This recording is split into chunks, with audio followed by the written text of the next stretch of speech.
Instagram Live today. That was good. That was awesome. Yeah, man. Donskoff, he's very smart. So I was pumped. It was good. He's like 45, 50 minutes from me. Yeah. And I've never been to his place. He's been to mine. I've never been to his. But is he just straight hockey? He trains a lot of hockey. Like his family, it's nuts. His family's just like the hockey family. He even had the accent going, and he's from Ohio, right? No, he's from Canada. Oh, okay. But yeah, like it was like they have a summer camp, and probably I think they get like 500 kids there each summer. Oh my God. It's like 2 or 3 weeks. It's nuts. That's unbelievable. Yeah. That one analogy or metaphor? No, I'm sorry, Kyle. Go ahead. No, you're all right. I had myself muted. So we know. Everyone except you knew. All right. So we got 3 people unmuted. I trying to figure out how to get back to the waiting room. Anybody know? I have to unmute somebody. Well, I want to make sure I'm not leaving anybody out here. So anyway, I popped the chat up here. So you can, anybody that's new to this, you can chat in here, ask questions, type things out. And then if you go down to 2, you can actually send a private message to anybody in the meeting. So anybody that I have okayed to get in here, you can message them. So if you just want to message them, you can. If you want to message everybody, just type it right in there. And we are recording this, FYI. So I just sent you another request. What's that? I just sent you another request to record. I'm not getting them. Where do those come from? On your computer, Kyle. I know, but is there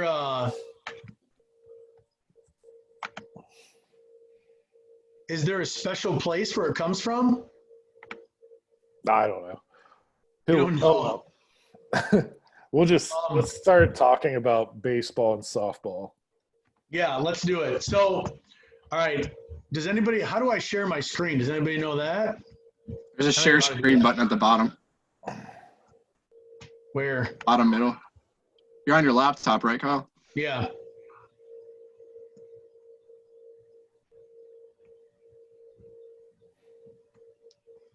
I don't know. Anyway, I do have a little bit of an agenda. For those of you that if you don't know me, I'm Kyle Harris. I coached high school baseball for about a dozen years at Archbold and Clyde. My dad opened up a baseball school in around 1993 or 94, kind of accidentally, like in our backyard, and it's just kind of grown since then. My background is that I have a master's in leadership and administration and exercise science. I've been certified through the NASAM and NSCA to be a strength and conditioning coach.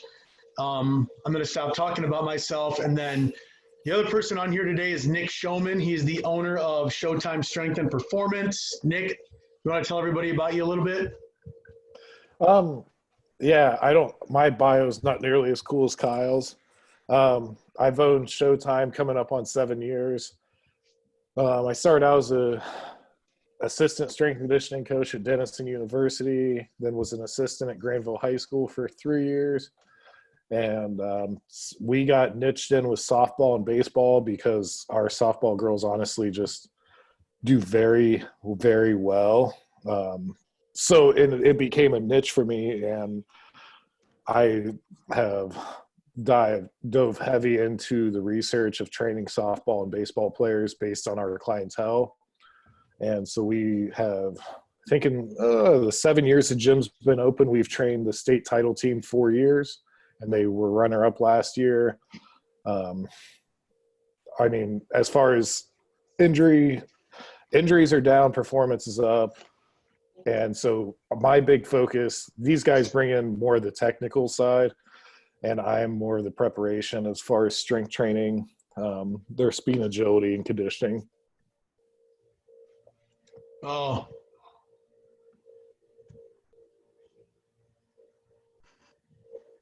Justin, why don't you introduce yourself? Justin, can you Yeah, hear me? you okay, Kyle? Yeah. Are you stuck? All right, I'll go ahead and introduce myself. Nick, for one, it's funny because I grew up in 5 minutes away from Keystone LaGrange. So I know all about Lakewood Hebron softball. Big tradition, big rivalry there. It's just Hebron. Oh, whatever. That state tournament, do they say Hebron? That's how we pronounce it up here. Big rivalry up here. Everybody, softball hates, Keystone hates them so much. But my track record's really small. I think I've been doing this for a year now. I was hired on to Bob Harris Baseball School, and I just started doing pitching lessons and integrated training starting the summer, but I was still in school playing. After that summer, we went to the College World Series 2019 at Heidelberg University. After that, I grew into integrated training, just really kind of started developing there. Kind of found my niche after that, actually. So after 3 months of the summer, I really kind of sucked at what I was doing and wanted to get better. So I took like a month off, started researching, kind of like figured out how to coach back in starting in the winter.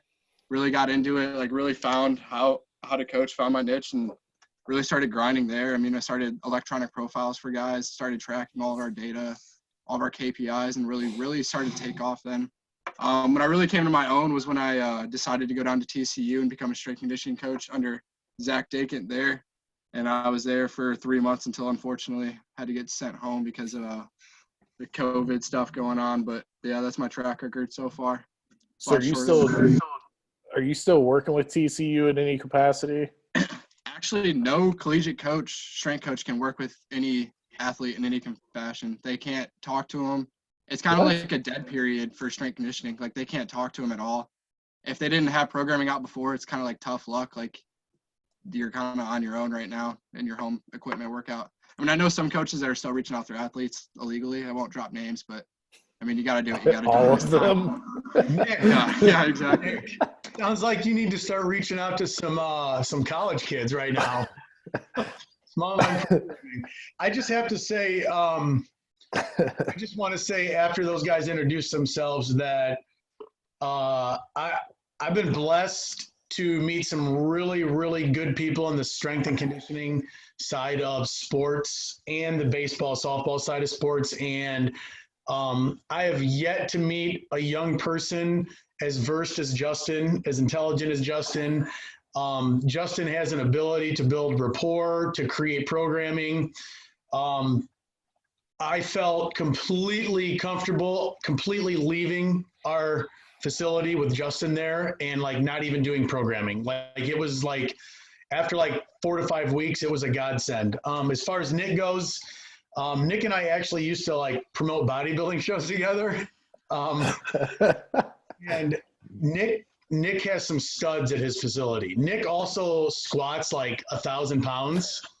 Not yet. There's a video of Arnold, like literally on Arnold's Snapchat, like videotape. Arnold's doing a selfie video, and Nick's in the background squatting 950 pounds from just a couple weeks ago. And Nick actually trained and he still does. He trained Shelby McCombs, who, if you look at her 2018 numbers at Ohio State softball, she was like Babe Ruth, literally. Like she like just mashed bombs, like shut everybody down pitching, like single-handedly beat Michigan, who is the powerhouse of the Big Ten in softball.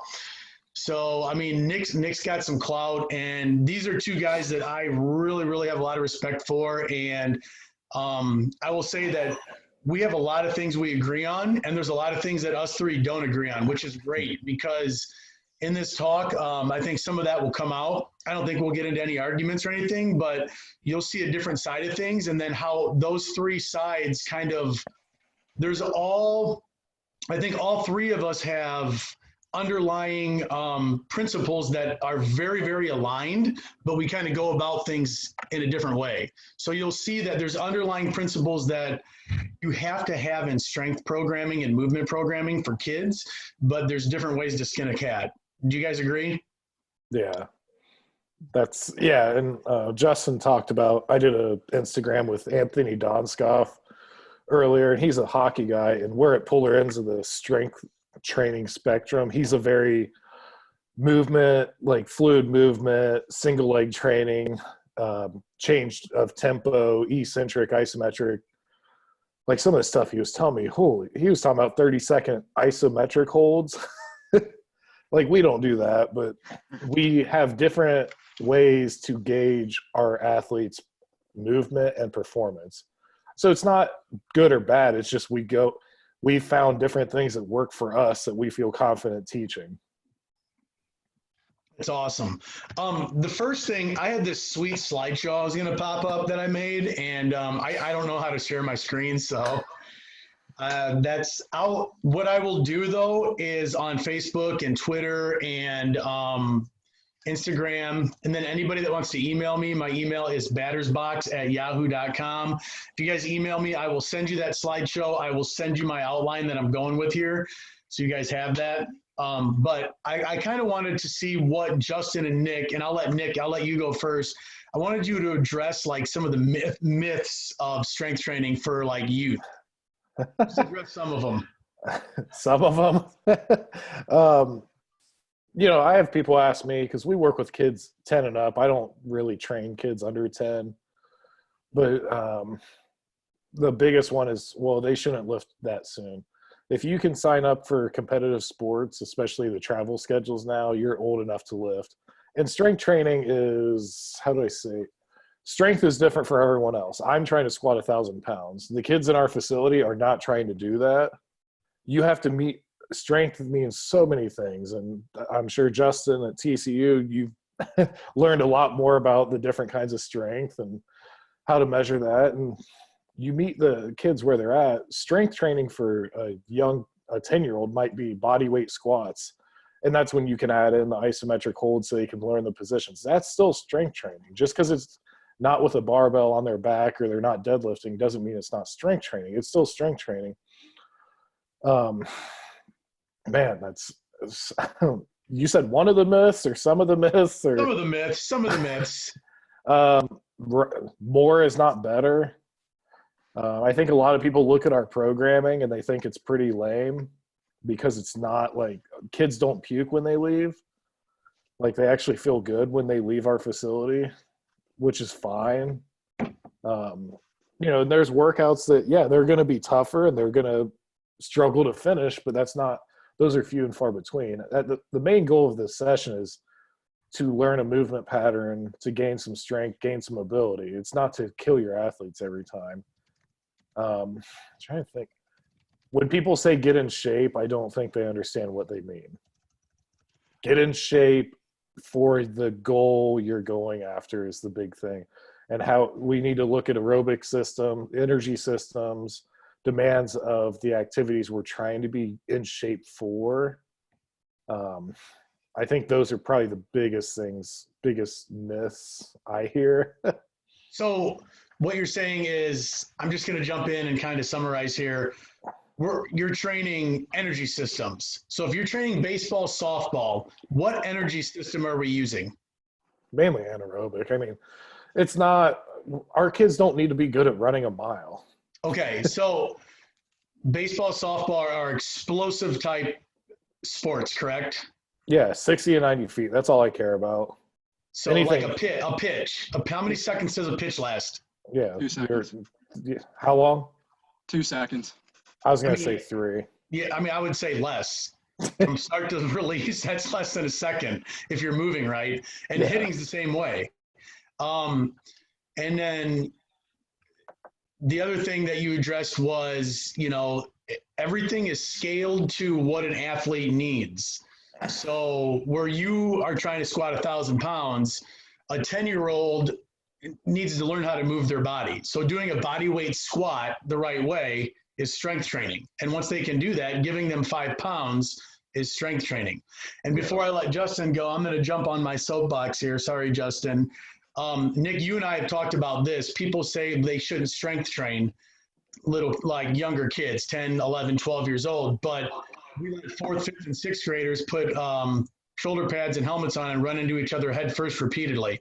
Like, that doesn't make sense to me. And the other thing that makes sense to me is we let kids play on a playground. They jump, they play hopscotch, they hang on monkey bars, they run as fast as they can, they climb on things and jump off of them. All of those will lead to injury an infinite amount more than holding a 15-pound kettlebell and learning how to squat the right way. Am I correct?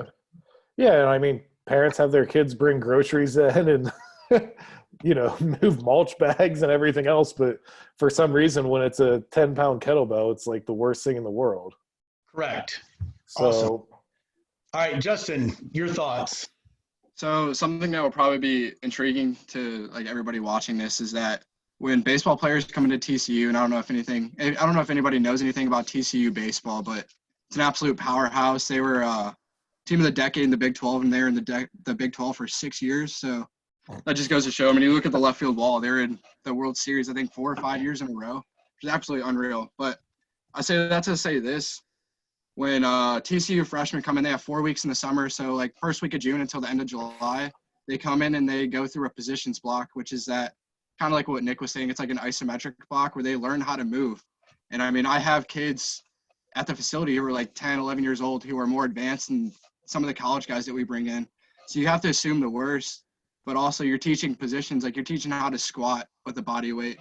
Just thumbs up, arms extended.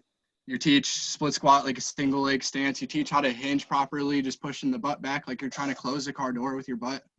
You just teach all the proper movement mechanics because you can't load dysfunction. When you start loading dysfunction, that's where you're going to start getting injury. Another thing too is like Kyle was saying, kids go and play on the playground, but they don't know how to move their bodies in space yet. So when they go to try to jump off the top of the swing set and they land, they're in a very disadvantageous position, knees over toes, extreme positions where they're putting themselves in very, very risky positions, but their bodies are really resilient.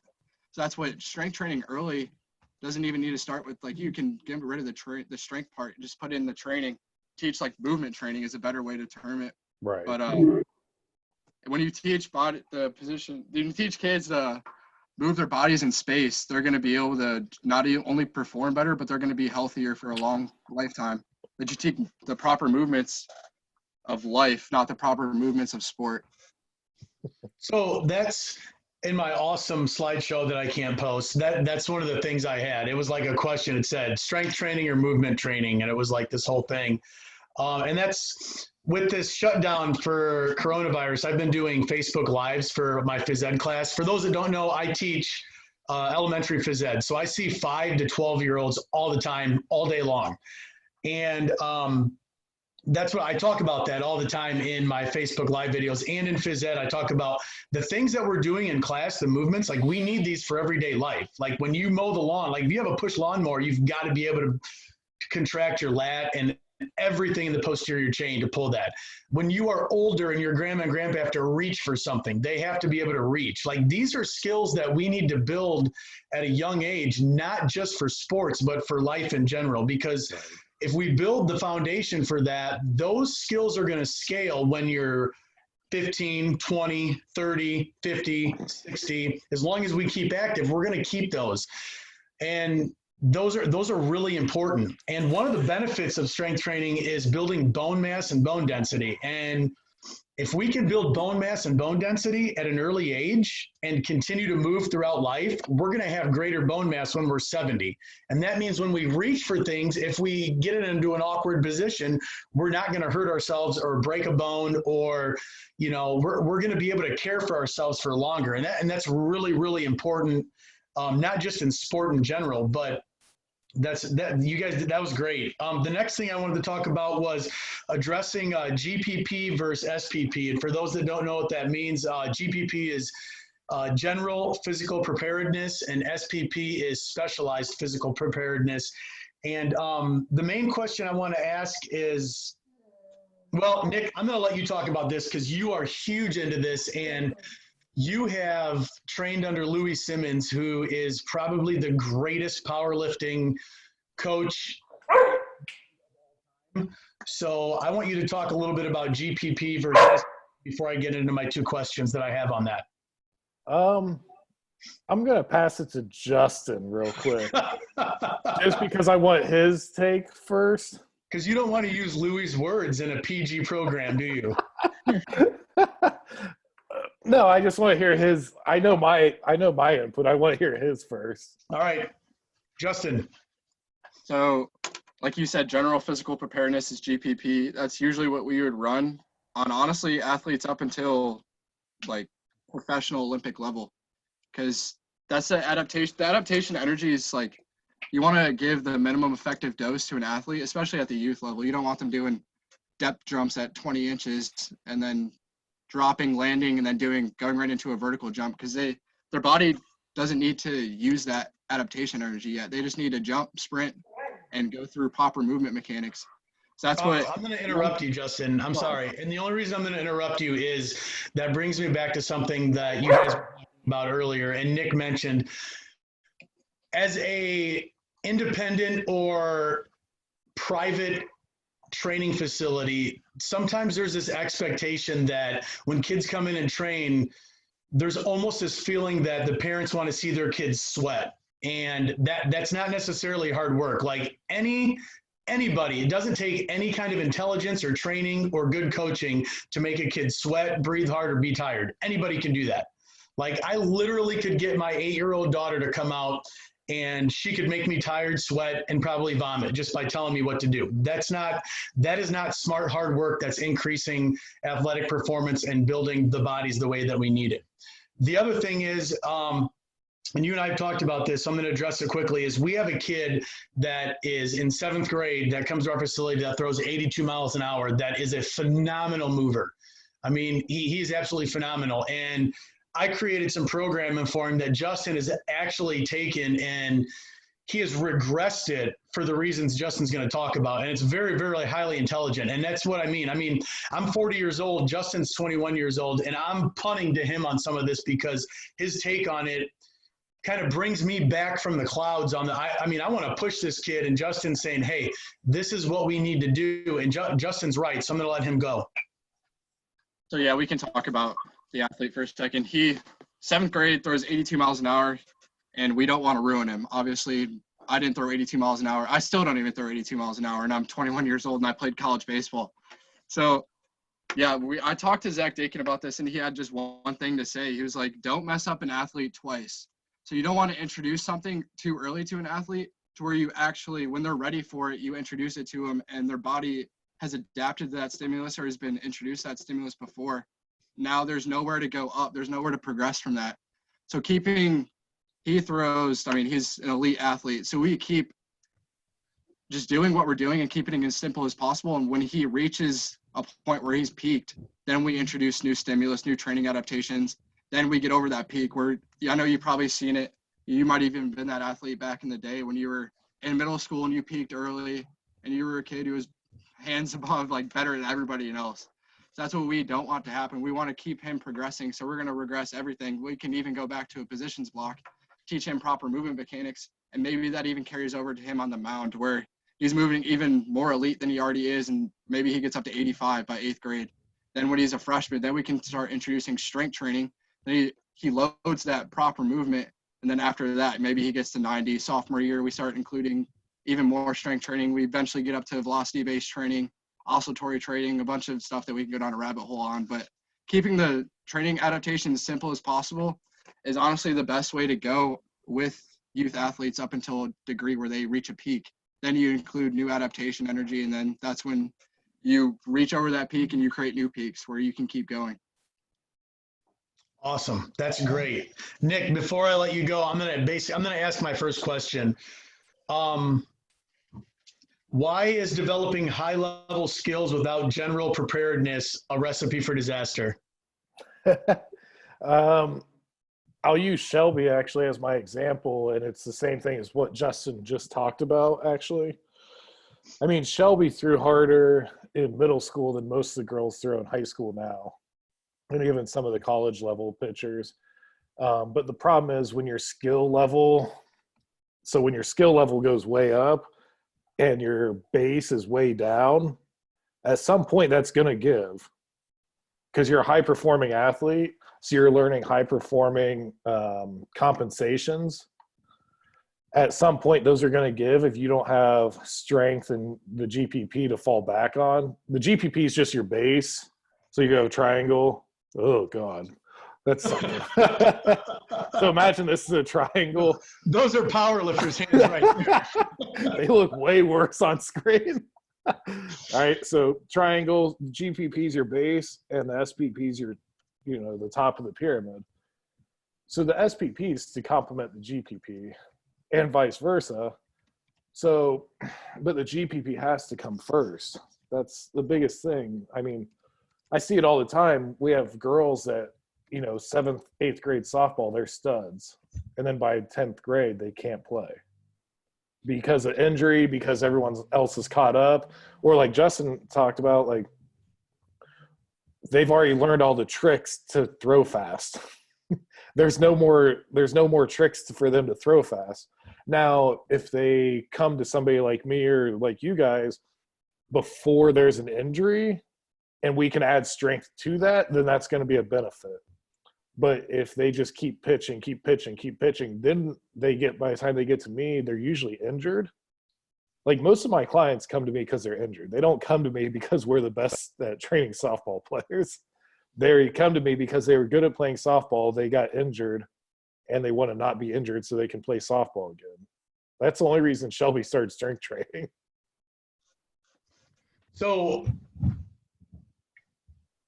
well, I guess that you kind of answered my next question, which was what are the biggest issues of skill development without general physical preparedness or development? And you said it in a roundabout way, but without general physical preparedness, when you're skill training, so we have all these kids that are doing lots and lots of skill training, whether it's for baseball, softball, or basketball, football, soccer. I mean, it's every single sport. Like, let's not just throw softball and baseball players under the bus. Like, it's every single sport. We are trying to develop skills at a super, super young age now because we're trying to keep up with the Joneses.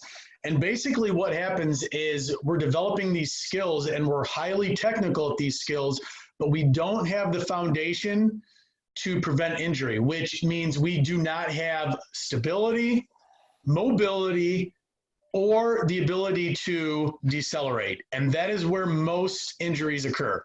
Most injuries occur at end range of motion. They don't occur when you're producing force. They occur prior to the fastest angular velocities of the body, and they occur at the very, very end of power production. So when you think about throwing, they are happening at abduction and external rotation for softball or baseball. It doesn't matter if it's windmill or if it's overhand.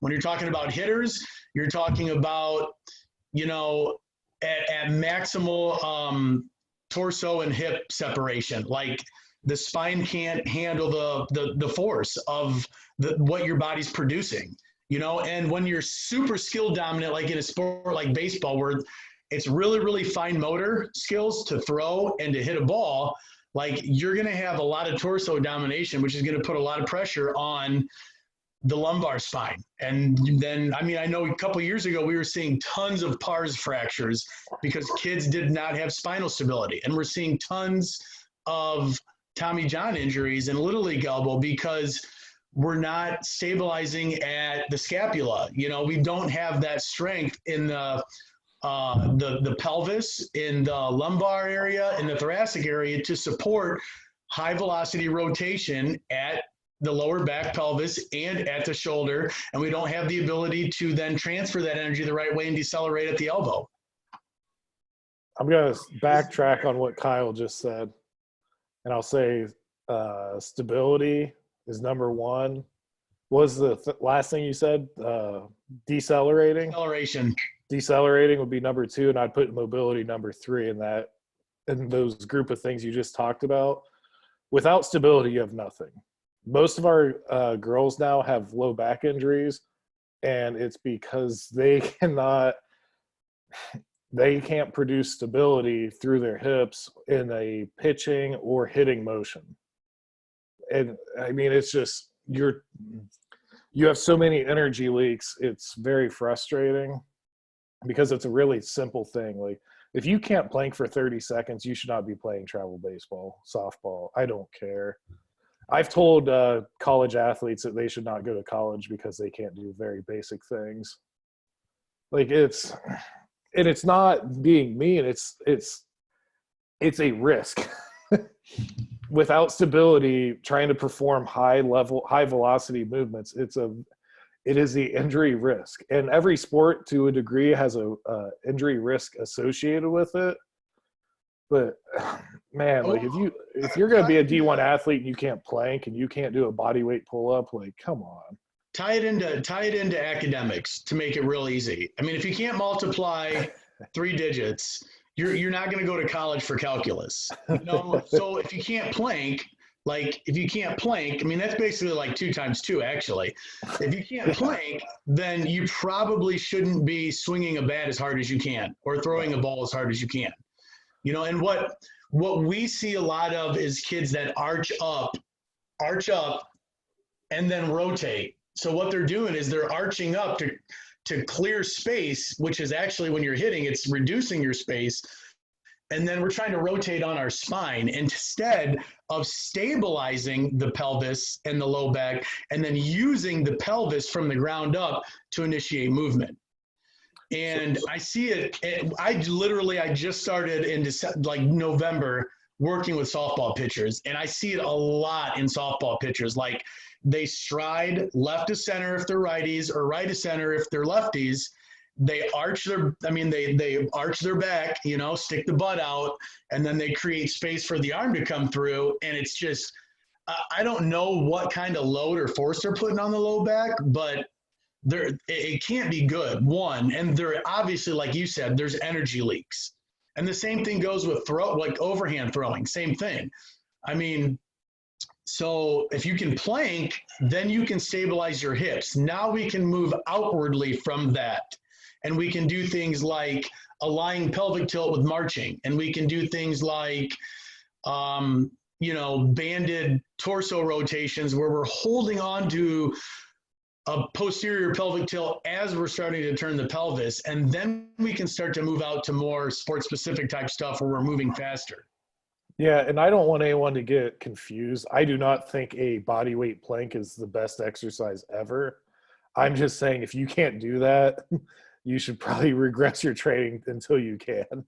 We shouldn't be squatting with 200 pounds on our backs or deadlifting if we can't do a plank. Oh. Right. Justin, do you see kids that can't stabilize when they get to TCU? Yeah, for sure. We actually had a kid who was gray shirted. So he is cut from the team, but he's still allowed to train to maybe regain a spot. And he was miserable. It was unbelievable. But he still threw like mid to upper 80s, but he had poor proprioception. Like he probably couldn't even do a body weight squat. He couldn't hinge body weight. He had no proprioception. He lived in anterior tilt with his pelvis. If anybody knows, like your pelvis sits neutral. His pelvis was tilted extremely forward, so he had a constant lower lumbar an arch. So his lumbar spine was shaped like a C. And yeah, I mean, he couldn't stabilize. He probably couldn't do a body weight plank, but he still threw mid to upper 80s. So, I mean, his ceiling is so high. Imagine if you got that kid moving correctly, had his body in like a neutral position, and you just fixed all the kinks in the hose. Like that's why me, Kyle, and Nick kind of have jobs, because we kind of we fix the leaks just by doing simple strength training. And I mean, people grow, so they grow exponentially after that. What if you got rid of these energy leaks like that pitcher and he threw worse? The compensation. I was going to bring that up. Like that's elite athletes are sometimes just elite compensators. Justin and I had a kid, a D1 pitcher, in that throws 93, 94 mile an hour, not strong at all, not big. Like he should have weighed 205 and he probably weighed 165. And he got into his back hip really well. Correct? Am I right, Justin? Yeah. He had a horrible front leg, not good torso rotation, but he had elite, like major league level elite torso rotation. So he could throw. He could throw hard because of his torso. Now, I'm not saying that he can probably play professional baseball, not changing anything, but his risk of injury is going to be greatly increased, and he's going to be a reliever because he's not going to be able to throw 93, 94 mile an hour for 6 straight innings the way he moved. And if he does, it's not going to last for more than a month or two. Like, you hear about rookies hitting this wall in Major League Baseball, and part of it is because their bodies aren't developed and they're not mature enough to handle the load. But part of it's also because these guys are elite compensators and there are energy leaks. So they have to work harder to throw that fast, and then they get tired. And they don't just get tired in the middle of a game. Like, after throwing that many innings for 3 months, college is over. Professional baseball is not. You have 4, 5, 6 months if you're in the majors. So they break down. And then we have injuries because these compensations don't hold up over long periods of time. So, like, there's technology now where we can see these leaks, and like our eyes don't lie to us because we can use this tech, but not everybody has access to those. So the point I'm trying to make is it's way easier to fix these energy leaks when we're 10 years old and 14 years old than it is when we're 20 years old. And that's why it's so important. Like, here I get on my soapbox again, like, elementary physical education, like, that's where kids need to learn how to move. And we're stealing it from kids, and we're requiring things that don't mean anything in the grand scheme of things instead of teaching them how to move properly. We kind of all, my next point, we kind of all went through that, which was define strength and movement training. And I'm going to sum it up real fast. Strength training is movement training. We have to learn how to move the body. And I have my thoughts on it. And basically we'll talk about, I'm going to jump ahead basically. So the exercises we should be focusing on in strength training, whether a kid's 8 years old in phys ed class, or is 10 years old with his mom and dad, or they're 12, 13, 14 on a travel team, or we're in high school and trying to go to college. What are the moves that you guys feel are the most important? And I'm not going to limit it to 3. I'm going to let you guys go because I have a list of 8 moves that I think are extremely important in movement and strength training. Justin, I'll let you go first. So I don't get caught up in exercises, I guess. I didn't like the way you worded that question, to be honest. I was going to tell Movements. you. I can tell you now. Movement. Yeah. I'm not talking about like exercises. Movements, bicep curls and lateral raises and skull crushers. Movement. Dumbbell curls, yes. You can't skull crush half your body weight and you're doing it wrong. The movements, obviously, like, the whole movement base is universal. Everybody does this. I mean, Nick just got off a phone call with somebody who's a big hockey strength coach, and he'll tell you the same thing. They even talked about how they train almost the exact same, just different prescriptions of the movement. So I wrote down squat, hinge, push, pull, carry, anti-extension, anti-rotation at the core. You have to be able to crawl in baseball and softball. It's unreal, the transition that has over to baseball and softball. You have to be able to rotate the pelvis and rotate the trunk and torso. And squat, I mean, single leg, double leg, hinge, ground core, do a single leg glute bridge, double leg glute bridge, or just be able to hinge your hips. But to go with that, I mean, we talked about the one kid that we had in who threw mid-90s, and he did probably none of these well, maybe 2 of these. And the things he did well is he rotated his pelvis really well and he rotated his trunk extremely well. And this kid throws 90 miles an hour. So not to get caught up in movement, but I mean, there's I think there needs to be a pool, like, where you understand like a grading system. Say you can squat, hinge, push, pull, but you miss your rotation aspect, then you're like a grade C. But if you can rotate both and then be able to squat and hinge, then you're a grade B or grade A. So I think you can kind of grade off your movement assessments and see the way athletes are moving and kind of prescribe your medicine from there, I guess. Wow. Like, you just crushed that. Well, he also cheated. He just talked about every movement as being important. So I love the fact of pooling kids and grading them. That's interesting. I like that. And then I love that you put anti-rotation, anti-extension, and pelvic control. Josh Johnson, who's the Mississippi State softball pitching coach, and I have talked about this extensively about pelvic control. And really, Nick talked about it with the planks. Like that's what he's talking about is pelvic control. If you can't control your pelvis, you're not going to be able to plank. And you'll see kids that arch up in the low back. And by arching up, that's what Justin said about that anterior tilt. So basically, it's like if you're standing up, you push your butt up, back, and you stick your chest out. And that's the arch or the anterior pelvic tilt. Nick, why don't you talk about some movements, or did Justin just nail it? I mean, I should just pass. Anything I'm going to say is going to sound just – I had basically the same thing: squatting, hinging, pushing, pulling, iso abdominal, which basically is anti-rotation, anti-flexion, or anti-extension. Justin had carries. The only two that I had in there that he didn't was crawling, like a bear crawl, and landing mechanics. So I'll give the meathead version to what Justin said. You know, our kids, I love a box squat, which is a squat, and I love a sumo deadlift. It shows us a lot about the hips. Like you said, landing mechanics. I love pull-ups or chin-ups. And I know, Kyle, me and you have talked about that a lot, about liking or not liking. Why don't you go into that? And I'll go into why I like them and don't like them, but go into your pull-ups, because it's like, I think I love pull-ups and I got away from them, but like you've like totally like made me like want to make kids do pull-ups. So like talk about it. When when people that are smart tell me why they don't do chin-ups and pull-ups, I understand. I understand how the shoulder moves and how they can cheat and rotate, and I understand all that. And not using the lat as the prime mover. I get it. I can tell you on the whole, I don't care as long as it's not a kipping pull-up. Our kids that can do a body weight chin-up on a cadence have less shoulder and elbow pain and move faster in sprints. So whether it's a great indicator, I don't know, but okay, it tells me that their relative body strength's pretty high. I don't want to interrupt you, but I find this fascinating. Your fastest kids are also your best kids at doing pull-ups, correct? Yeah, our girl that just broke the pro agility and the 20-yard sprint, she's on a full ride to Eastern Kentucky next year. She did 9.5 pull-up or chin-ups on a cadence. So that's dead stop in the bottom, dead stop at the top.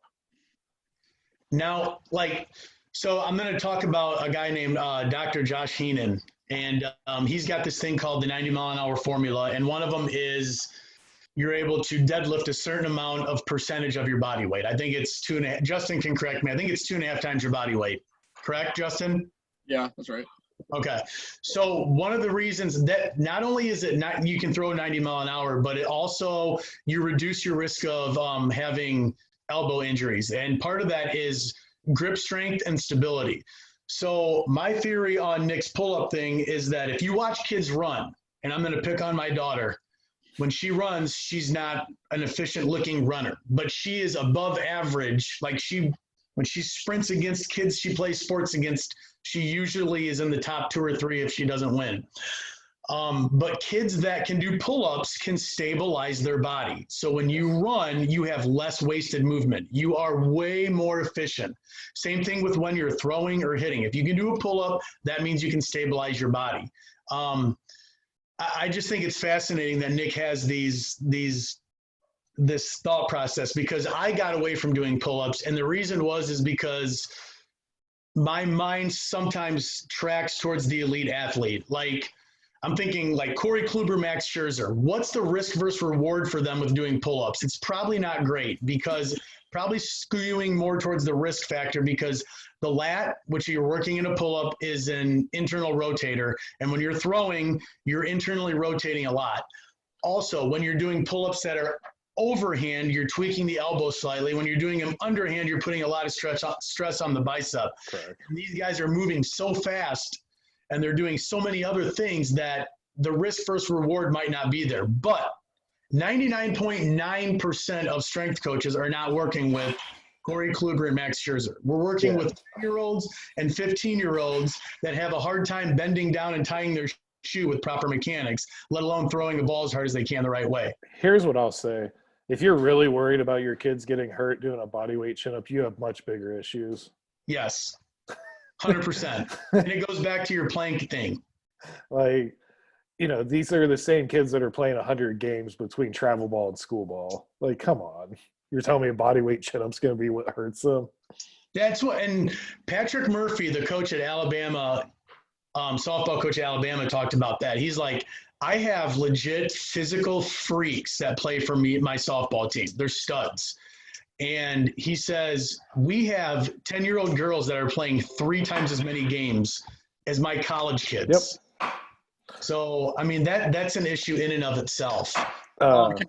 Actually, speaking of Alabama, I talked to Haley McCleany, who's on the Olympic team right now. And I asked her how she trained when she was at Alabama. She's like, we did hang cleans.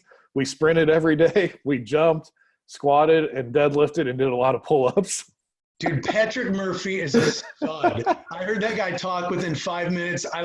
Man crush, like, I fell in love. I was like, dude, I'll send my daughter there right now. I trust you 100% to, like, raise her the right way, coach her the right way. He is, dude, he's, like, infectious. He's awesome. I want to talk about a problem with the pull-up real quick. Yes, please do. So there is one thing that you'd have to look at. I mean, youth athletes, it's not a big problem. When you get up to the high school, college, when you get problems when kids start getting tight in areas and they have mobility restrictions in different muscle or different joint areas, you need to look at a lat. If an athlete's lat dominant, then doing a pull-up is kind of disadvantageous. You're just adding on to the problem.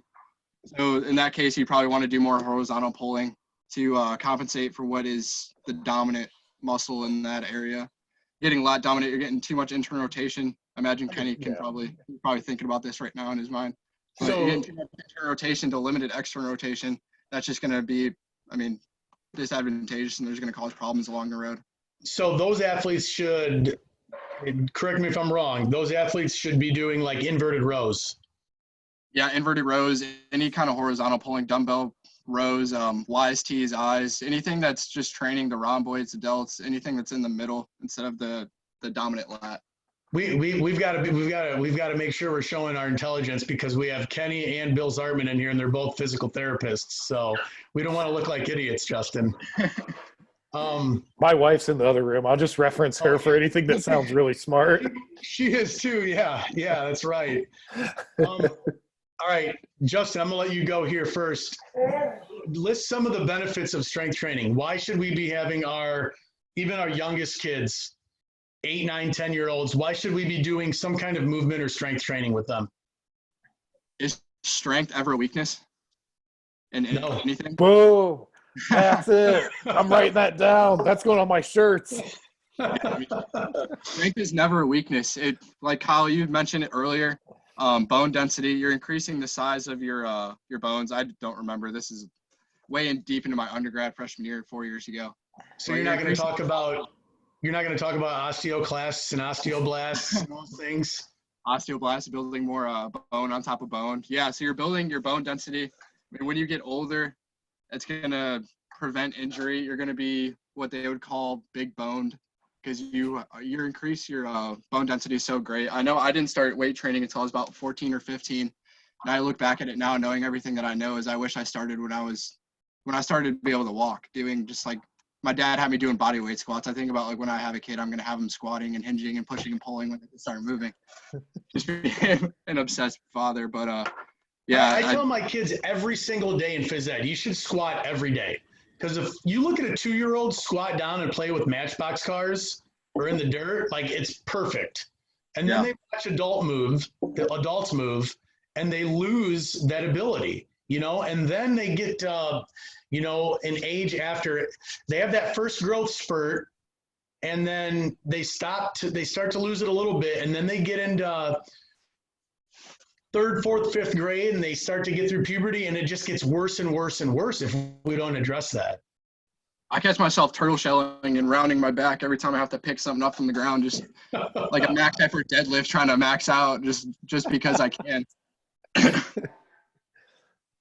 Nick, what about you, buddy? Benefits of strength and movement training. There's physical benefits, there's mental benefits, psychological. I say, if nothing else, if your kid feels stronger when they go on the field, they're going to be more confident when they're on the field. If you're more confident walking onto the field, regardless of what sport you're playing, you already have a psychological advantage. So not even covering everything else, and Justin already talked about bone density and everything else. If you have a psychological advantage on the competition, then that to me is the biggest thing. You have confidence. If you have confidence in yourself, then it doesn't matter. There's one thing at TCU, we do a night of the champions and we max out everything. We do max bench press, I don't know why we do incline bench press. It's not my realm. I'm not a football guy. We do max bench press, max incline bench press, max squat, and max clean. And you're gonna look at me and tell me in the face, or tell this athlete in the eyes, face, whatever, that a kid squatting 750 pounds doesn't have all the confidence in the world when he goes on and starting center for TCU against like some scrub from Oklahoma or wherever it may be. Like this dude, he knows that he's beating him in the weight room, so now he just has to beat him on the field. Yeah. Walking out of the weight room every day, like you have that confidence, like, I just put up so much weight in my back and I'm ready to go punch the nearest guy in the face. Like that kind of energy and that level of confidence coming out. I mean, Nick, you've probably gone through it a million times training at WSBB. Couple times. So you guys, that's really good stuff. Nick talked about the mental side of it, and I'm just going to tell a quick story about a kid that we've had at the baseball school that came in and would hardly say a word to anybody. Like he wouldn't talk. And he started doing lessons and doing group training with us. And all of a sudden, like he's a golfer, like he's a really good golfer. And like I showed him my golf swing and he like fell down laughing and just this 13-year-old started talking trash to me, who like 6 months before wouldn't even look me in the eye and talk to me. Like the confidence that it brought him, not just in sports, but in life in general. Like I really feel like, and I told the instructor that worked with him one-on-one, I was like, you did that. Like you made this kid confident enough to talk to other people. Like he didn't have that before. That's huge in the development of him, not just as an athlete, but as a person. Yeah. Just a couple of things, benefits of strength training that I think are extremely important. One of them is injury prevention. I'm going to go over the boring stuff. You guys went over some cool stuff. I'm going to go over boring stuff. Injury prevention. Nobody likes to be hurt. Nobody wants to be hurt. I told my daughter she wanted to play 3 sports. She wanted to play club and 2. And I said, I will support you in doing all of that, but you have to do some kind of strength and movement training at least twice a week. And she bought in. And I said, it's because that you need that, because if you don't, you're going to get hurt. Because like we talked about, that specialized physical preparedness, you need the general physical preparedness before that. And she's bought into that, and it has helped her exponentially. Being able to control your body weight, movement, coordination in all things, control, stability, mobility, deceleration. And then what everybody wants is performance enhancement. It is going to make you better at sports. I mean, I didn't start really seriously weight training until I was in college after my freshman year.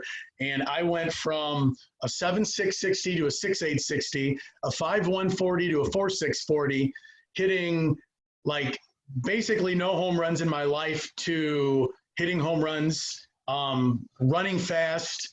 So, I mean, there's just the performance benefits are innumerable, but the biggest thing is the injury prevention and the ability to place the body in a position that it's going to recover much faster. If you're playing games in a softball, baseball tournament in 3 days, you need to be able to recover.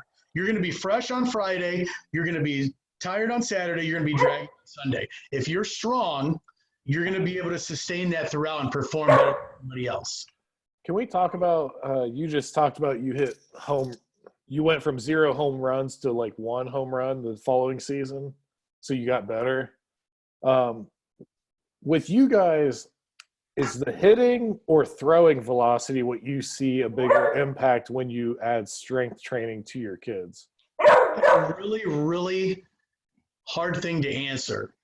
And it's because there are so many different training modalities that we have with each group. Like we do strength training with them, but we also do overload, underload bat with the hitters. We do strength training with pitchers, but we also do, we use the programming that I created when I got my master's degree, like for throwing. I don't think I could give you a really good answer on that. Justin, what do you think? I think I don't know. Nick just left. I was going to ask him if it carried over to one or the other. Is that what he was asking? If it carries over to hitting? He wants to know if we think strength training is helping our hitters or our pitchers more. I think just like judging off of my own experience, when I started lifting was seriously probably like 16, 17. And I noticed just going out playing catch with my dad that the ball is just coming off my hand a lot easier. So I would say just coming off my own experience and experiences that I've heard from like people that we've worked with, I think they kind of realize the effects more in throwing before they even see it in hitting. I think hitting because you're swinging so often, but throwing, you're not throwing continuously at max velocities. That's true. I mean, so like with all of the data we collect, we always I think our increases in throwing velocity trump our like exit velo bat speed. You know, like sometimes we'll see a little lull in bat speed and hitting, but like it is like 6 weeks is like 3 to 5 mile an hour on throwing velo for everybody. And like we get like major jumps in throwing. The thing that I see the most of is movement in our throwers improves like ridiculous. Like the movement of them just gets so much better. Whereas in hitting, it doesn't. And I've talked to Ben Brewster of Tread about this. I think throwing the ball and maximizing your potential as a thrower is actually harder than doing it as a hitter because there's so many little things that go involved into it. And you've got to be able to like, it's the whole like Mozart, Metallica thing where you've got to be smooth and your arm has to be loose, but you have to move like violently with your body at the exact right time. Where hitting is like so reactionary, you're going to move violently because if you don't, you're not going to get your bat to the ball, if that makes sense. You know, I just asked because it seems like that's from one season to the next, our kids' batting average and the number of home runs they hit is the thing that goes up. Now, I will say quicker gains, they do tell me they're overhand throwing. They don't get as tired as quickly. But I don't measure their exit velocity on hitting or throwing. I'm just the weights guy, and I go by what them and the coaches tell me or other people. You know what I mean? Mm-hmm. Jaden. Yeah, based on our data. Sorry, Kyle. No, Jaden's down here. What do you think, Jaden? Has gotten stronger helped you with your hitting the ball farther or throwing it faster? Or is it the same? I don't know. She doesn't know, she says. I mean, based on our data, sometimes we don't see increases in our exit velocity, but we'll see increases in their strength numbers. Even if it's just a goblet squat, say they're goblet squatting more reps or higher intensity. And that and part of that goes back to the whole GPP SPP thing. With hitting's really easy to practice like on your own. Like if you have a net or a wiffle ball and a tee, like you can swing. So one of the guys I coach with talked about this. He's like, you know, we don't even need to use weighted or underweighted bats when we start high school ball. Like when we start, kids are swinging the bat they're swinging it 0 times a week, and now they're swinging it 6 times a week. So their bat speed goes up. So with hitting, if you have kids that are hitting, they might have maximized their potential with that movement or exceeded their potential. So strength might just be getting to the point where maybe they're not getting a better bat speed or better exit velo, but now they're able to swing more efficiently. So if they're not at risk. What's that? They're not at risk. They're not at risk. Yeah, they're not going to get hurt. And if they see a ball and they want to stop, boom, they've got the strength now to stop so they don't swing at that ball that's at their eyes or in the dirt and get yelled at by their coach, who should probably just chill out and relax and say, you know what, the kid's 12 years old. Like, he hasn't seen enough pitches to know that was going to be at his eyes because nobody throws to him because he's hitting on the tee too much. You know, so I think that maybe, I don't know, but that would be if somebody asked me and they were like, gun to the head, what's your response? That would be it, you know? We've been going an hour here. So I was going to get into like when we should load an athlete, days per week, sets per reps. I'm just going to throw them out there. You guys can say yes or no or disagree and agree.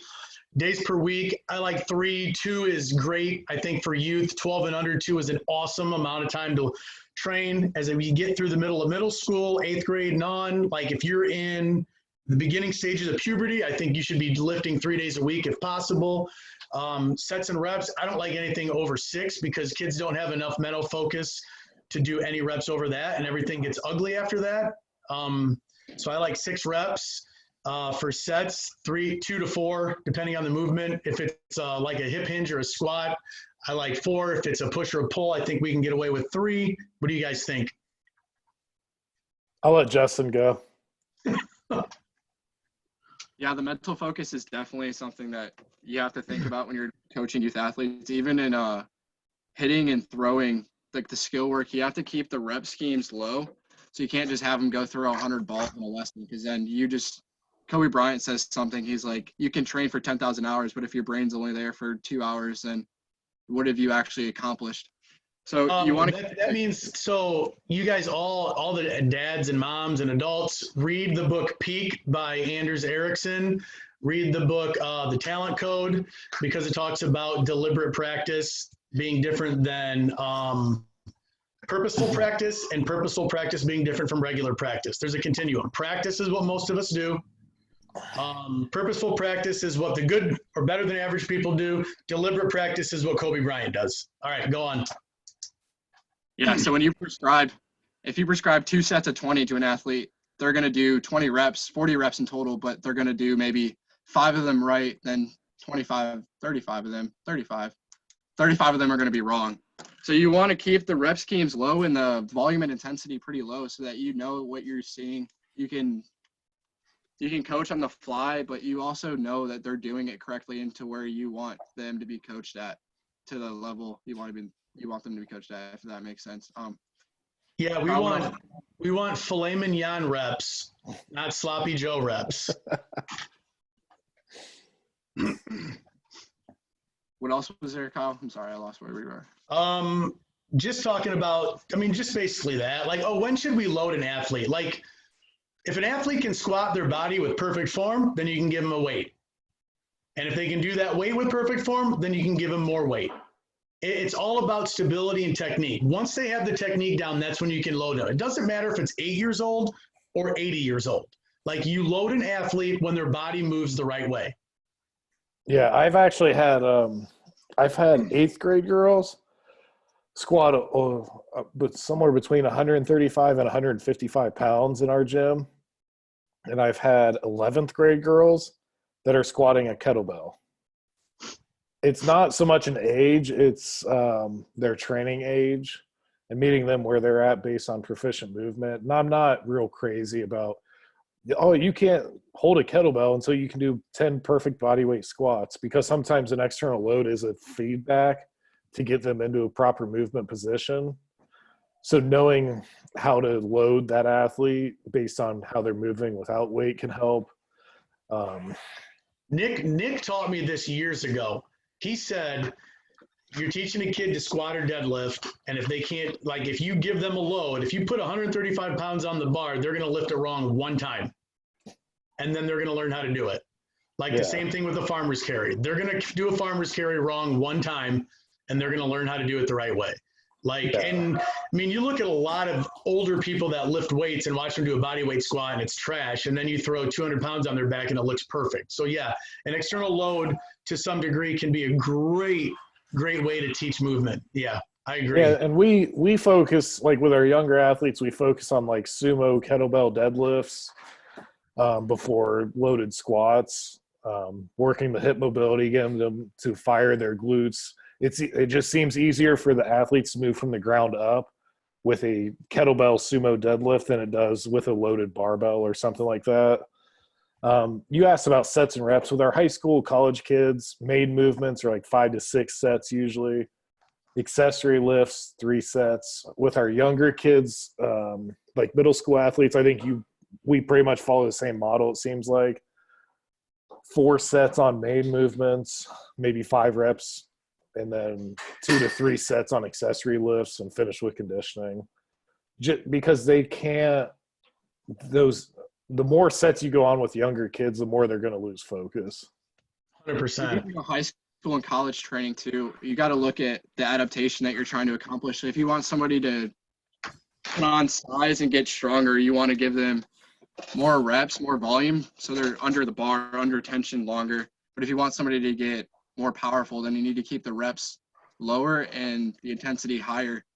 there's a chart called Prolipin's chart. I know it's for Olympic lifting, but I follow it for my own lifting. There's a low end, a high end, and a optimal end. And I usually try to find on the optimal end of everything. But you want to be as powerful as possible each rep. So you can't have repeated bouts of power at reps of 8. You can only have repeated reps of power at probably 4 sets of 2 or 3. It's hard to repeat power, without rest. So if you're sprinting, go ahead, Kyle. My bad. That's a good point. You're talking about power. I'm going to backtrack to volume. If you want to do 30 squats with your kids, you're way better off doing 5 sets of 6 than you are doing 2 sets of 15.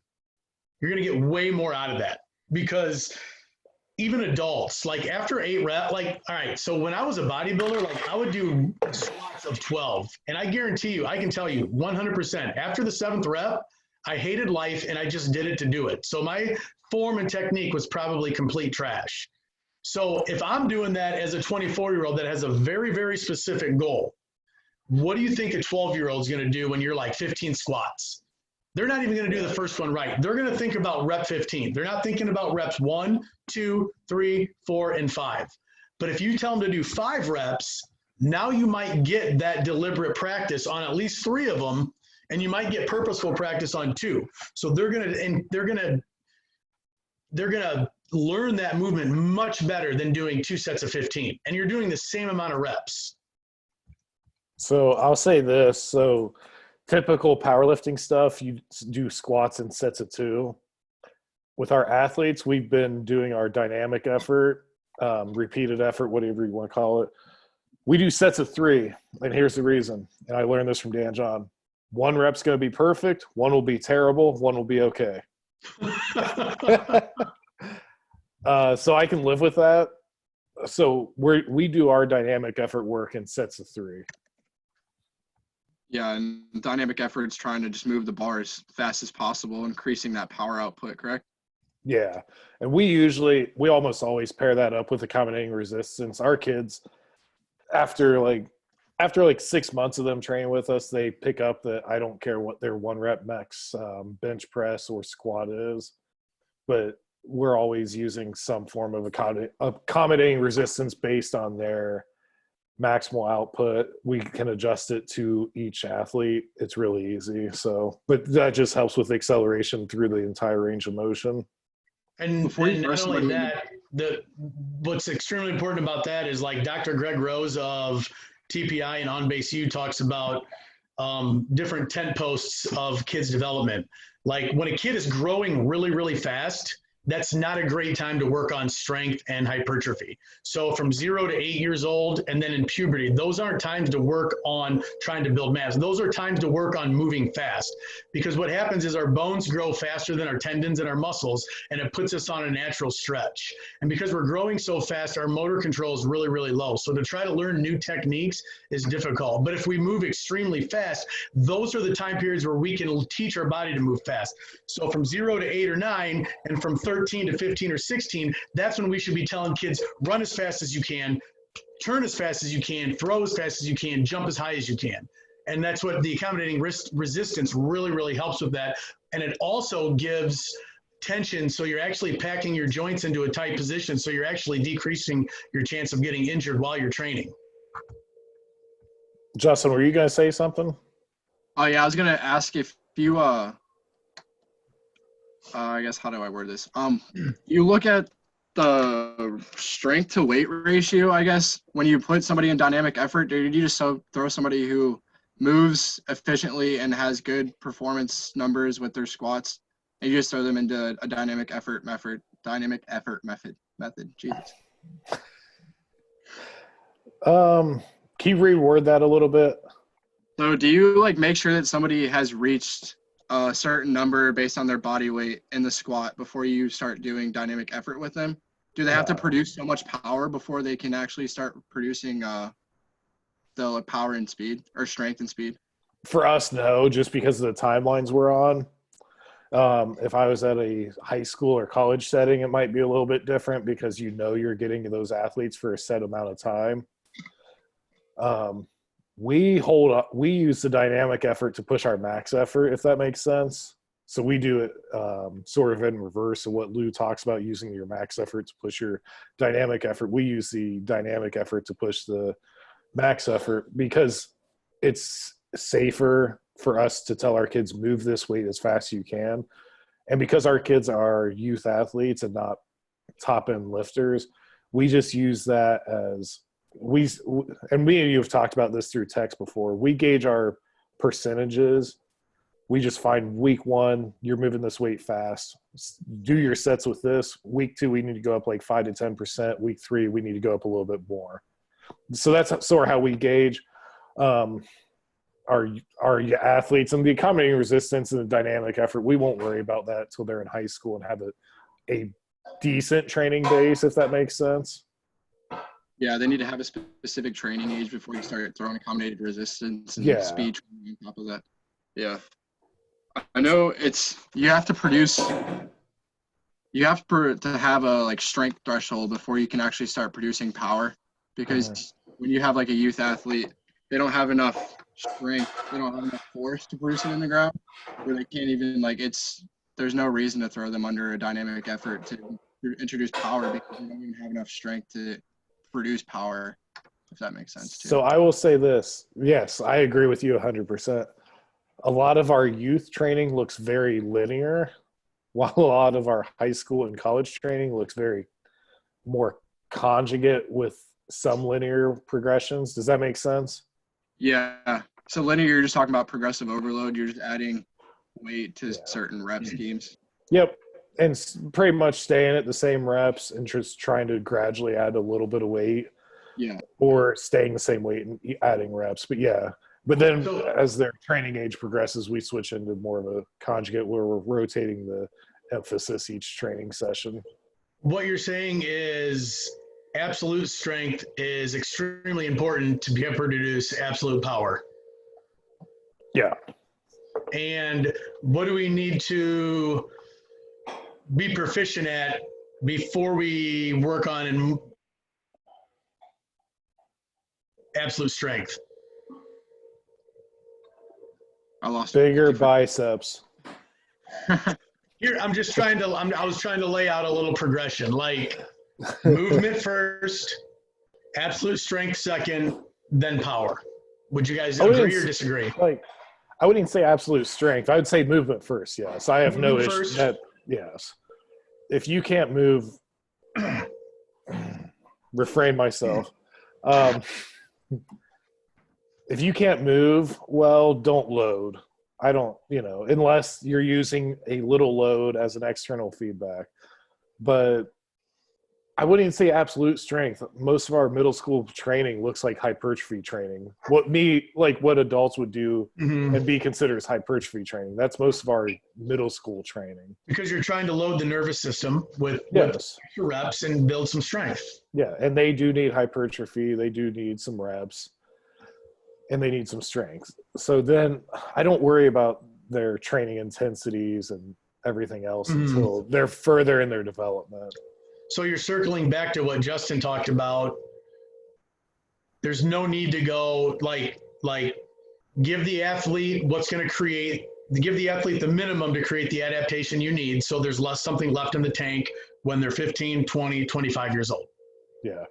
I guess that would be my biggest takeaway from the whole thing is quit thinking about training this off season and start thinking about training for the next 5 seasons. Yes. Which brings me to, I'm going to skip a whole section I have on here because we've been going for a long time. And that one's a whole powder keg. We can do another one of these. This would be great. Last thing, should kids, not even should, why is it extremely important for kids to weight and resistance train during season, Nick? It's not. No. Don't even joke about that, because why do they need to keep doing it during their competitive season? I always say this, so it cracks me up. We always have teams going pretty far into the state softball and baseball tournaments. When do you need the highest peak performance? If we're trying to peak for our top performance, you need it when those tournaments move to Akron, the end of season tournament. So, but if you're looking from a training standpoint, when are you the most detrained? Your GPP is at the absolute lowest by the time the teams get to Akron in those postseason tournaments. That's why you need your highest performance to be late May, early June for softball and baseball in high school. So with the current training model, would you agree or disagree? Most schools are training their kids to be the strongest and most prepared before their first game. Yeah. So they're peaking to make it through the first week of contact with their school coaches. They're peaking for March 31st, and they need to peak for June 1st, correct? Yeah, I mean, so we need they need to keep training throughout the entire season, and they can do that. You can continue to use 80 to 90% of your maximal loads during the season if you keep reps and volume and sets low. I've been testing with something, and I didn't get to try it this year, but last season, 2 seasons, we've been training with higher intensities during season. And I don't know, did you guys try something like this at TCU, or did Zach say, like, it's something I got from Lou. If you're a trained athlete, training at a high intensity is not going to bother you. Now, if you're detrained, trying to train at a high intensity during season will bother you. But so I took some of my better, higher training age athletes in high school, and we had them taking 1 rep maxes in season. That was always with accommodating resistance or off a box or a floor press, something like that, to where they weren't doing full range of motion. Like, they weren't going to be sore, but they could keep the intensity way up. Man, we had incredible results with it because they're keeping that intensity so high, and we're dropping the volume so low that they're getting that response. And I wanted to try it this year, but nobody played a game this year, so we trained harder. We trained a lot harder, I would say, in season than we did in the preseason phase. So we just dropped the volume and increase the intensity greatly. Like you said, like, you can draw. So here's volume, here's intensity. Like, when you're in the off season, you want to have more volume than intensity because you're wanting to increase strength. So you're increasing everything that we talked about earlier. Don't need to go back down that. But when you get into in season and you start increasing intensity, you want to drop volume because you don't want to overtrain. So when you drop the volume and you increase the intensity, you're not going to get sore from doing 4 sets of 2, especially because it's interesting what we did. We used Tendo units, and we would auto-regulate everything. So Daycant would prescribe a number to start at, and that's probably about like 75-80% of the person's predicted 1 rep max, because we didn't 1 rep max, it was predicted, and he would auto-regulate it. So if they're moving the weight at 0.7 to 0.8 meters per second, then he would increase the load 5 pounds each side for a bench press, or 10 pounds each side for a squat.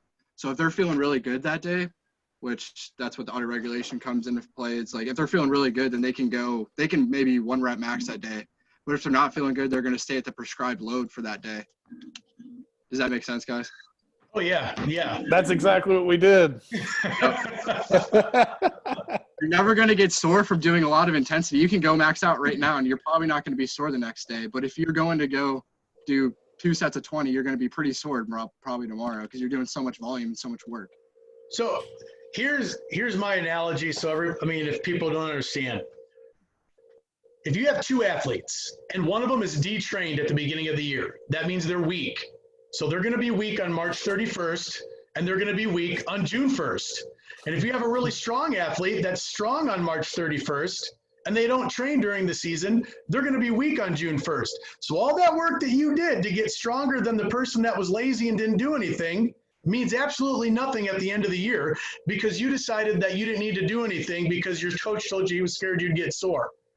What needed to happen is you needed to have a coach that understood what he was telling you to do better without throwing coaches. I mean, I don't mean to throw coaches under the bus, but you can't be an expert at everything. Like, we can't expect our high school coaches to be experts at everything. That's why it's important to have outside resources. They're experts on a lot of things. They're experts on building rapport with kids. They're experts on managing high school sports, which is extremely hard. Okay. And the things that high school coaches are asked to do are completely unfair. Same thing with high school ADs and all that. It's unfair. So we have outside resources that have the time and the knowledge to do that, because they don't need to jump through all these hoops that high school coaches and ADs need to. The private sector doesn't. So they have the knowledge to say, look, you need to continue training in season. And the problem is we're running out of time to like go through what that would look like. But you guys did a great job of explaining, you know, keep the load high, keep the intensity high, keep the reps and volume low. Why don't we plan another one of these and we can talk about hypothetical in-season training for the next time? I got circled. That's part of what I got circled on my to-do list. But yeah, I think that's a whole discussion within itself. And I think because in-season training it's going to look different for high school kids than it does like youth kids playing summer travel ball. Like they have to do stuff too. Like that's a population that I'm extremely concerned about, because those are the kids that are feeding up into high school. Those are the kids we want to continue to play. Those are the kids we don't want to burn out, because those are the kids that are going to feed the next generation of kids that come up and play these sports. Like, you know, today I went out for 2 hours and played ball with my daughters. That's the funnest thing in the world for me. All right. And if we don't do things the right way for these kids that are 10 and 12 and 14, like they're going to quit. And then they're not going to have that joy with their kids that I had. And that, to me, that's like devastating and sad. That's Hunter sitting right here. I figured I should talk about this a little bit. So if we didn't train a youth athlete or anybody going up into season, we talked about how they play probably around 100 games of league ball and then going into travel ball. So if they're not training for, I used to play like 6, 7, 8 months out of the year. If I don't train for 8 months out of the year as a 12 through 18-year-old, what effects am I going to have when I actually get into college? I train for what, 2, 3, 4 months? I can't really grow in that limited amount of time. I'm missing out on 8 years of development before I actually get into college. So I'm not ready for any adaptation that I'm going to get thrown at in college. But if I train periodically, at least 2 times a week while you're in season, just doing the smallest amount of stuff like body weight squats, any kind of small equipment stuff that you can do, especially in times like this. If you do that for twice a week for 8 years, you're going to be so far better off than if you don't do any kind of training for the 10 years that you're playing travel ball until you get up into the high school collegiate level. Yeah, I agree. Kyle, anything else you want to touch base on? I mean, I could talk to you two literally all night long. My wife's left for work like 2 hours ago, and I got kids upstairs. One of them's cooking dinner, so I should kind of check on that. Just real quick, does anybody have any questions they want to ask? I'm going to, well, why don't you type it in the chat? If you have any questions, type it in the chat real quick, and we'll take a couple minutes and do that. That way everybody's not screaming at the same time.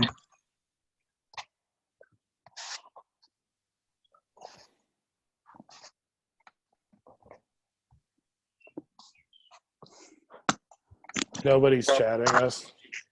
Oh, somebody.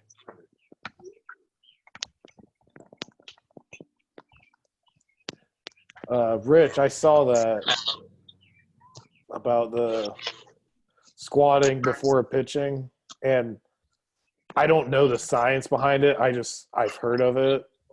I think I could see it working because my one girl, she was hitting PR. She was a catcher. She ended up going to West Point, and I would have her take squat and deadlift maxes on game days.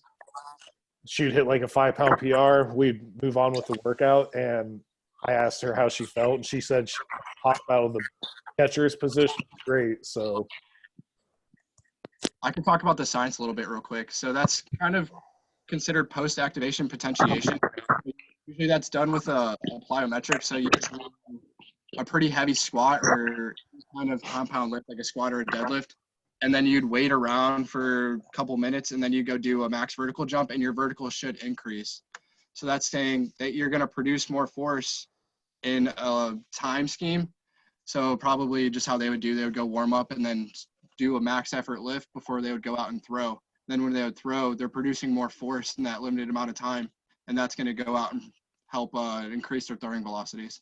So essentially you're saying a high-low protocol is why it works? Yes, yeah. Okay. An old friend of mine here, if I can unmute him, trying to unmute him. I thought I had him unmuted. Bill Zartman is going to talk a little bit about high school stuff. He's a physical therapist, played college baseball with. Yeah, I'm a high school softball coach as well, so head softball coach at Ayersville. And we kind of started to implement. I took the program over. This is my third year doing it, and took the program over. They were doing no in-season training whatsoever. And last year we implemented twice a week, trying to go into our fitness center, which is a lot of novice equipment and stuff, but at least trying to put a high intensity load on them with low reps. And we were in and out. And the big thing is time. You know, we have things we got to work on the field, but at the same time, we got to take care of the athlete. Right. And so we went in, we take a half hour twice a week to go in before we go out to practice and do a high intensity workout is what we would do. So high weight, low reps, and get in and out in 20 minutes. And that way they can go out and re-stretch, get their body ready to go for practice. So, but that's the only way really as a time thing for coaches, you only have time for that stuff. So. I know at some schools, Bill and I have a friend that played ball with us. They coached baseball, Maumee forever. They were doing stuff in the morning on game days. And they actually, I know some schools, actually some around us too, have been doing weightlifting classes in high school. And I know not all schools do that, but there's a lot. Nolan Ryan used to lift before on the days he pitched. That's who came to mind. I remember reading that. I know Eric Cressy, who is Corey Kluber and Max Scherzer's strength coach. I know the 1 year, what they did is they consolidated volume of training on one day for Corey Kluber. So he would pitch, and then he would get his heaviest lift in of the week immediately after lifting. That way he had enough 5 days of recovery, basically. Everything after that was skewed to recover him and prep him for training on that fifth day. And they've tried different things where they've done it, the day after, but Corey Kluber, at least 1 year liked to train his most intense lifting on the day after, or the same day that he did his starting pitching. And I know for position players, it's tough. Like you've got to go by feel, but we're not dealing with kids that are playing. Well, unfortunately, there are some that are playing 100+ games. That's why it's even more important that we prepare them for that throughout the year. And kids play multiple sports. So movement training and strength training is what's going to keep them healthy so they don't get injured. So I actually bought a piece of technology for the specific reason is to track readiness. It's called a G-Flight V2. It's a little piece of technology. It's whatever, like $400, but it tracks their max vertical test. So if you were to say we had somebody come in day one and we tracked his vertical and then we know his baseline number, he should be fresh. So we get a baseline, say it's like 20 inches. And then next week he comes in after playing a tournament and his vertical dropped probably down to like 16, 17. And we know for a fact that he isn't as prepared as he should be for today's programming. So we should decrease his workload and decrease his volume. We're not going to keep pushing the extensive. We're going to kind of decrease back. So when he comes in on Wednesday, he's more prepared than he was on Monday. And then we can like continuously track. Like I bought this piece of technology just for this same thing, just physical readiness. If that answers the question as well. That sounds just like the auto regulation. Yeah. That you guys are doing at TCU. We got a question here from Pat, who worked with us at the Bob Harris Baseball School and was coaching at OU this year. That's right. We had two guys that were working for us, and they both bolted on us for D1 programs, unfortunately for us. Great for them. It was great for them. I'm very proud of both of them and proud that I've been able to learn from both of them as well. He asked about, we're going to basically, his question, if summed up, and if I'm wrong, Pat can holler at me.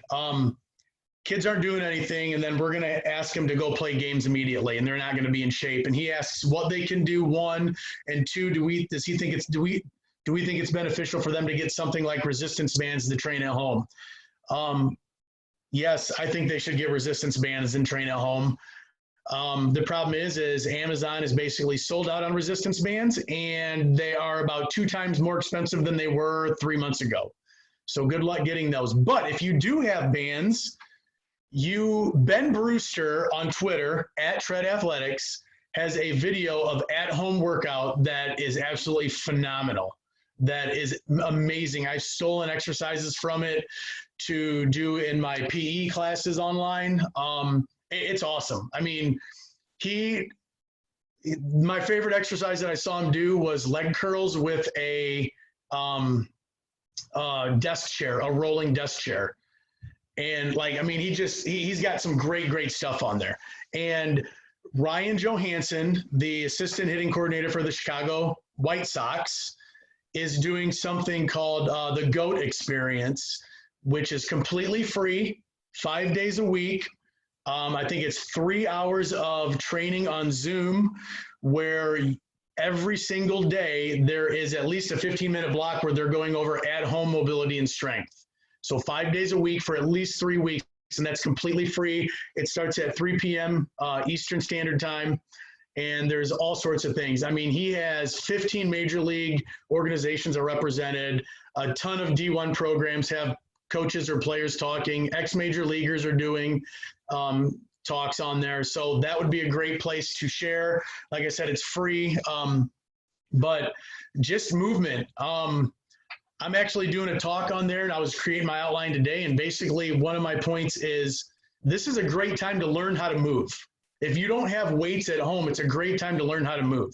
Plank, glute bridges, single leg glute bridges, squats, lunges, step ups, snap downs into lunges, using PVC to learn how to hip hinge the right way, using PVC to learn how to rotate from the hips and disassociate the pelvis from the torso. It's a great time to move. But if you don't have anything at home, you just have to really be creative and do some research.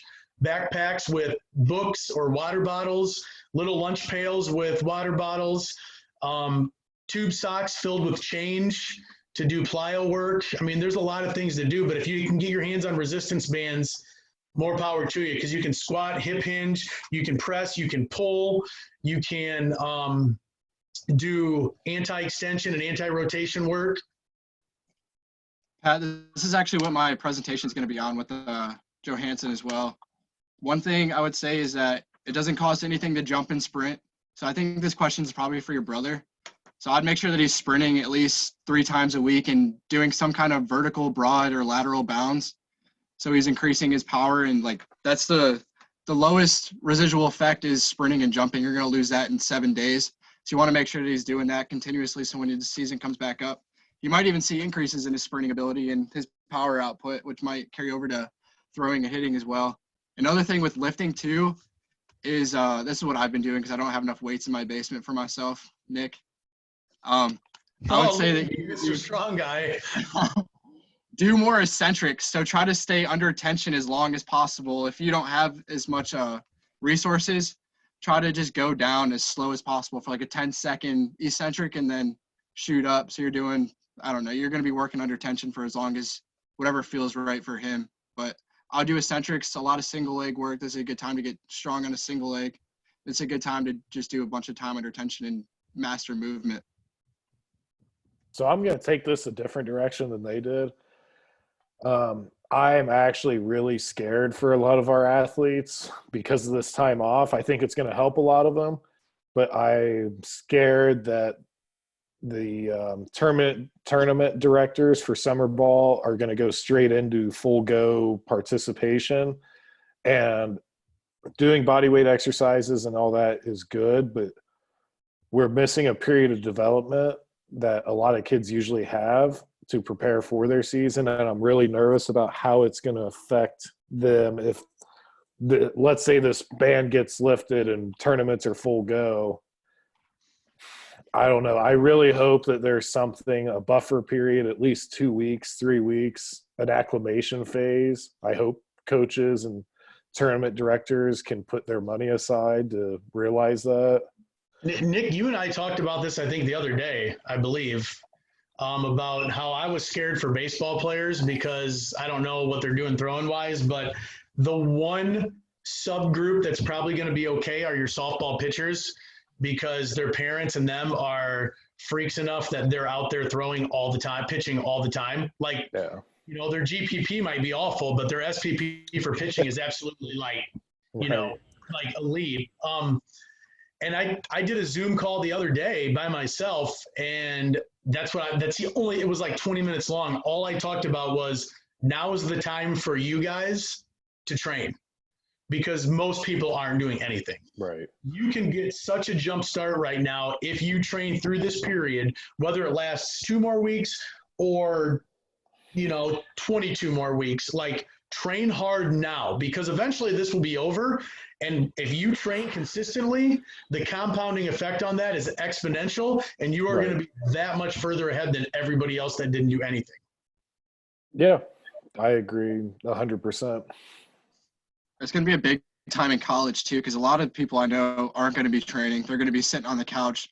So this is a good time for kids who maybe are deep in the depth chart to kind of take over and maybe get a name for themselves and rise, like climb the depth chart and get better. Yeah. Because a lot of people are just going to be doing nothing. And if you can train hard and be more prepared by the time you get back to campus or when your season resumes, you're going to be so much better off than a lot of other people. Real quick, Hunter asked, I don't know if you guys addressed this because I was taking notes too. He asked how many times he should work out and practice during the off season. How old is he? He is 6th grade and he plays 2 sports at least. I'd say twice a week. Twice a week. Plus skill work on the off days or whatever. Yep. I agree. 2 times a week. Yeah, I typed it out. He left the chat, but I typed out at least 2 to 3 days a week. And then Rich asks about medicine balls. Rich, there's a great book, and it is 15 years old or more. It's by Dr. Avery Feigenbaum and Patrick Mediate, and it's called Medicine Ball for All. Avery Feigenbaum is like, he's my dude to go to for youth fitness and youth. He's awesome. I'll type his name out so you can search his stuff, but he's got some great research. But they have this book called Medicine Ball for All. And when I first got out of college and was teaching elementary school, I used all my money and I asked for more money and I begged the shop class to make me a giant cart so I could buy medicine balls. And I bought a slew of medicine balls and I was teaching K4 phys ed. And we did this program called Med Ball for All. And we all had med balls. And every day for 10 minutes in phys ed, we were doing med ball stuff. And I think it's phenomenal. Med balls are great for learning how to move squats, deadlifts, presses, throws, pulls. As far as doing power stuff like med ball throws, like rotational throws, overhead throws, things like that, if kids are ready for them, they're great. I'm very conservative with my med ball throws. I like to use lighter med balls because the bigger, heavier ones, they just muscle up. And when we're using med balls, if it's not for movement learning like squats, we're trying to move them extremely fast to build power pathways. And like I talked about Dr. Greg Rose, and there's the Eric Cressy podcast with Dr. Greg Rose is a must listen to. You have to listen to that. Everybody should have to listen to that, like before they even like look at a youth athlete, in my opinion. And then there's another one with Driveline. I forget which one it was, but it's amazing too. But with med balls throwing, I think we have to be able to have some control of our body and we want to move fast with them. So heavy's not great if it's for power, like rotational throws, chest passes, things like that. As far as heavy balls for throwing, like I'm assuming you mean like overhead throwing and softball. I use them with every single one of our athletes. Depending on the kid, we go all the way up to the heaviest one the Driveline makes, but I use them for softball pitchers. I have them use a couple of them. I have even used 24 ounces when they pitch for like our warm-ups. We're not pitching full speed with 24-ounce balls, but we'll do all of our drill work and prep work with plyo balls. I'm a huge believer in them. I've used plyo balls for 13 years now. I mean, I started using them at Clyde when I was coaching in 2007. So we did stuff with them then. And I remember the head coach was like, what is this voodoo I can't really say the rest, but he let me do it. We had really good results, and we, knock on wood, we never had an arm injury when I was coaching at Clyde. We had one kid that had some elbow pain at one time, but he was also a 3-sport athlete that never did any of our prep work throughout. So that could have been part of the reason why. The more I know, the less I know. So this is going to be interesting to both of you probably. We talked about movement, medicine balls being really big for movement. And actually, I've learned, I guess, something interesting is that power development in medicine balls is kind of counterproductive because the weight isn't heavy enough to actually produce power. You're not recruiting enough motor units to actually tap into like the power realm, the power adaptation when using medicine balls. So honestly, to keep with the medicine balls more for movement based to master movements. And pitching, you can use them very consistently. It doesn't have any stress on your arm in baseball and softball, and hitting wise as well. If you just need to take a break from swings, it's a great way to mimic the same movements, same rotational patterns with pelvis and torso instead of actually just swinging away 24/7 or throwing away your arm. I use them more for warm-ups, for movements, like after PVC work with movements for hitting. If that, I mean, that's kind of what Justin was talking about, I think. Yeah, I used to use them with the guys I worked with running guns. We did 3 on the right, 3 on the left, and it was just more about trying to self-organize the body because the body's moving so quickly that they don't have time to think. They just have to go. And if we do it on both sides, there's another concept out there. If you train the left side of your body, you're going to have a 22% increase on the dominant side. Vice versa, if you're left-handed, right-handed, whatever. You train the opposite side, you're going to have an increase. So that's something that I did with my athletes as well. All right, well, I think we've extended our limit. I appreciate everybody jumping on here. Like I'm really humbled that people were, intrigued enough to stay on and listen to me babble with these two guys that I really, really respect. So if you guys have any questions, I'm going to type out right here in the chat real quick. I'm going to type out my email again. And I'm going to type out my Twitter handle. I'm active on Twitter the most, so that's the best way to get a hold of me, that or email. Justin, I thank you very much for your input. Nick, I hope we can do this again sometime, and everybody else. I did record this. I will post up the link as soon as I figure out how to do that. So if you want to go back and see anything. But hey, thank you, everybody. Yeah, and I'll leave my email if anybody has any questions about anything we do. I think we're all on the same page. We're just taking a different route to get there. There's a million ways to skin a cat, Nick. Nick, it was also nice to fish for the first time. Huh? It was nice to meet you for the first time. I know we've had our little text debates recently, but no, there's only one way to skin a cat. There's one. No, man, it was good talking to you. Yeah, same as to you and everybody else. Thank you guys for joining.